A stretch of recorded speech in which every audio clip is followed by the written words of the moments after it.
Sometimes a single game can send shockwaves through an entire league, and that's exactly what just happened in the WNBA. This wasn't just about a win or a loss, no, this was about a historic, record-setting night for a rookie coach and a team that is absolutely surging. Let's get into it. So, how do you do it? How do you make history in your very first year at the helm? It's the ultimate goal, right? Well, one coach didn't just make an impact, he completely shattered expectations. And the answer? It really boils down to one powerful number. And there you have it, 29. That number is now the brand new WNBA record for the most wins by a head coach in their rookie season. Just an incredible achievement that completely resets the bar for what we thought was possible for a first-year coach. So, who is the architect behind this amazing season? Let's introduce the man of the hour, Karl Smesko. He's the rookie head coach of the Atlanta Dream, and he's the one who's masterfully guided this team to a new high watermark in the league's history books. And this wasn't just some random game on the schedule. No, September 8th against a really tough opponent in the Connecticut Sun, this is where it all happened. Smesko's team didn't just get the W, they made a massive statement. This one victory is what took a great season and turned it into a truly legendary one. All right, so the record is broken, we know that. But how did it actually go down on the court? I mean, a historic win like this doesn't just fall into your lap. Let's break down the key moments of the game itself. Okay, so for the whole first half, this thing was a total nail-biter, super close. But look at this timeline.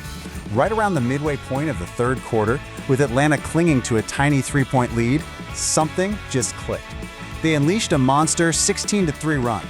That wasn't just a scoring burst, folks. That was the moment they grabbed control of the game and of their spot in history. So how did they do it? It was all about defense, just suffocating defense. The Dream held the Sun to only 9 points in that entire third quarter and just 10 in the fourth. When you put the clamps on a team like that, you completely shut them down and it lets your offense just take off. It was a textbook example of making killer second half adjustments. Of course, a coach can draw up all the plays in the world, but it's the players on the floor who get it done.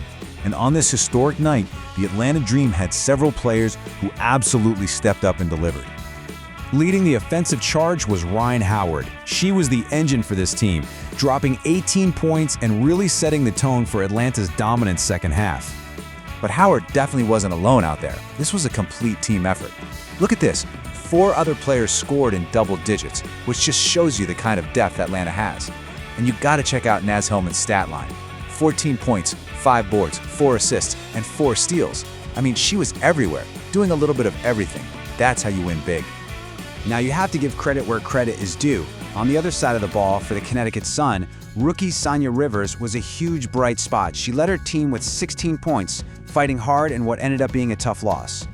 And here's where it gets really interesting. History was actually made on both sides of the court that night.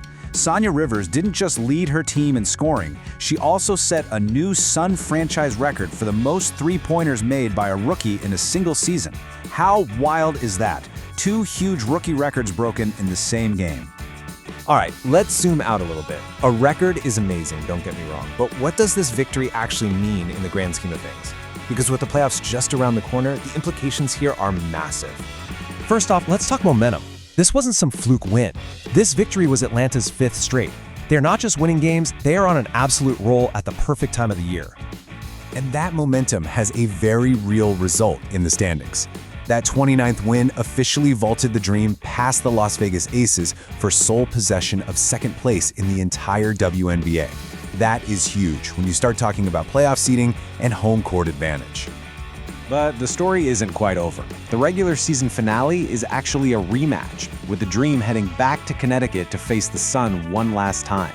It's one final test before the real season, the playoffs, begins. So here's where we're left. You've got a rookie coach who just shattered a major record. You've got his team firing on all cylinders, climbing the standings, and playing with a ton of confidence. It really all boils down to one big question as we head into the postseason. Is this the year of the Dream?